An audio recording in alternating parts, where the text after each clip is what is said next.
साखरेचा, तेलाचा अजिबात वापर न करता चवीला मस्त चटपटीत आंबट गोड लागणारं लिंबाचं पारंपरिक लोणचं आज आपण बनवतो आहे. रंग बघा काय जबरदस्त आलेला आहे. साधी सोपी रेसिपी आहे, ट्राय नक्की करा. इथे मी जवळपास 3 किलो लिंब घेतलेले आहे.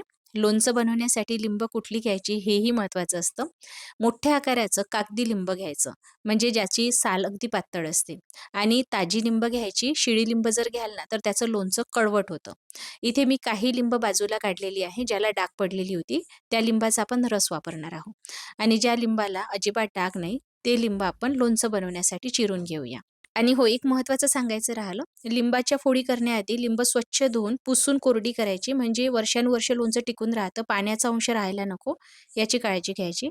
लिंब चिरत असताना एकाचे तुम्ही 4ही भाग करू शकता किंवा 8ही करू शकता. मी इथे छोट्या-छोट्या फोडी केलेल्या आहे, म्हणजे एका लिंबाच्या मी 8 फोडी केलेल्या आहे.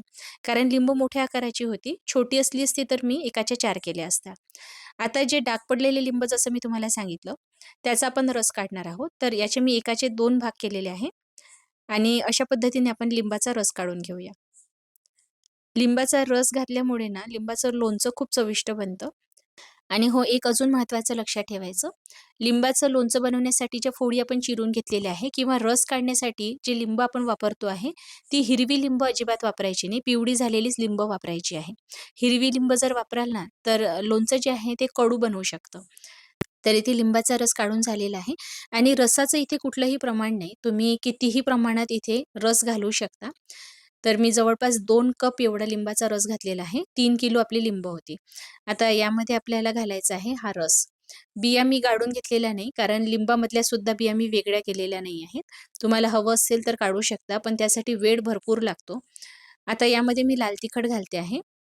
जवळपास मी 4 ते 5 चमचे तिखट घातलेलं आहे.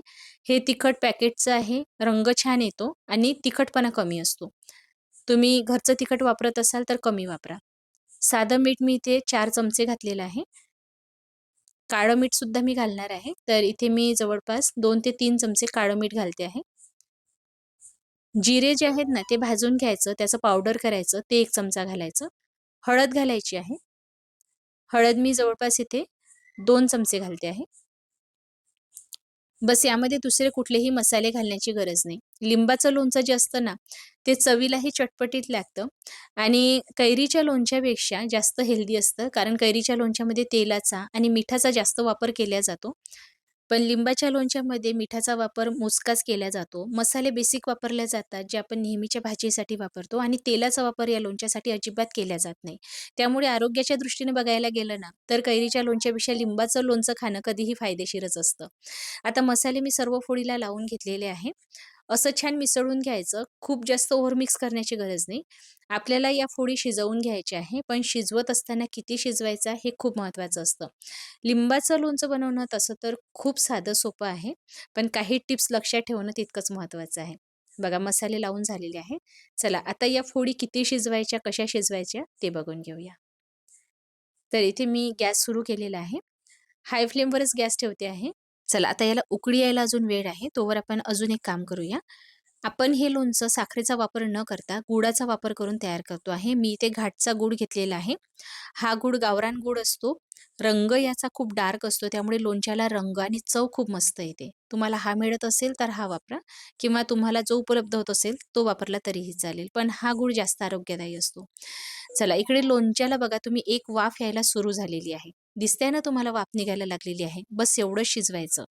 तुम्ही जर लोणच्याच्या फोडी जास्त शिजवाल ना, तर काय होतं लोणच्याच्या सालीमध्ये ना तेल असतं. ते तेल यामध्ये मिसळतं आणि लोणच्याला वेगळीच अशी चव यायला लागते. त्यामुळे लोणचं चवीला खूप खराब लागतं.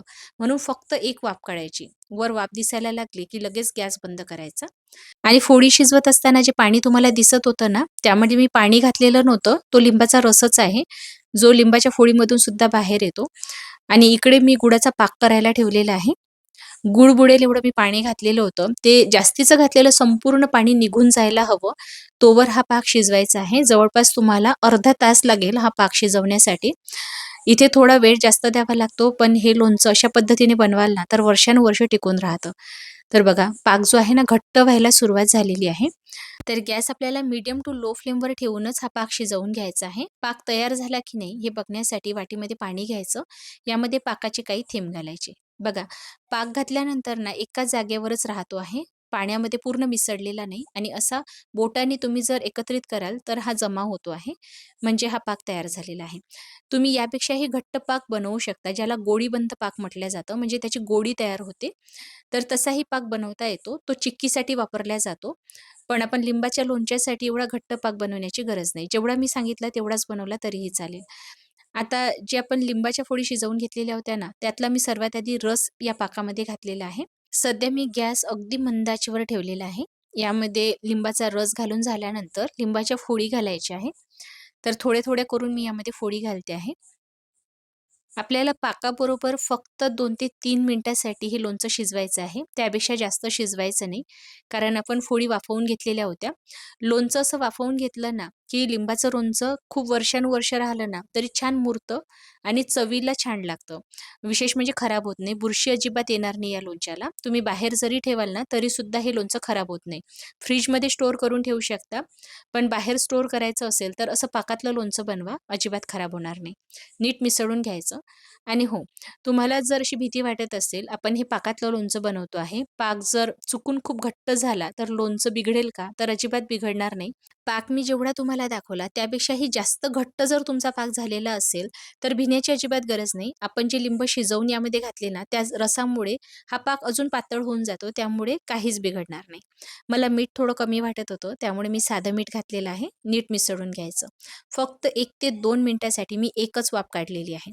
बघा, उकळीसुद्धा आलेली नाही. फक्त तुम्हाला वाफ दिसते आहे ना, बस एवढं शिजवायचं आहे. लगेच गॅस बंद करायचा आणि हे लोणचं झाकून 3 ते 4 दिवस ठेवायचं आहे.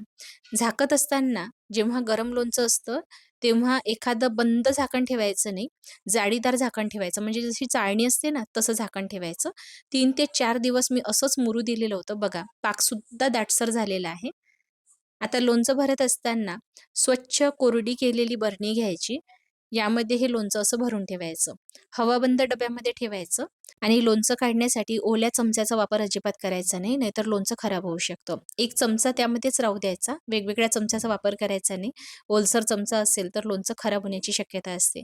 नक्की ट्राय करा. लोणच्याची रेसिपी कशी वाटली मला कमेंट करून नक्की कळवा. आवडली असेल तर लाईक, शेअर नक्की करा.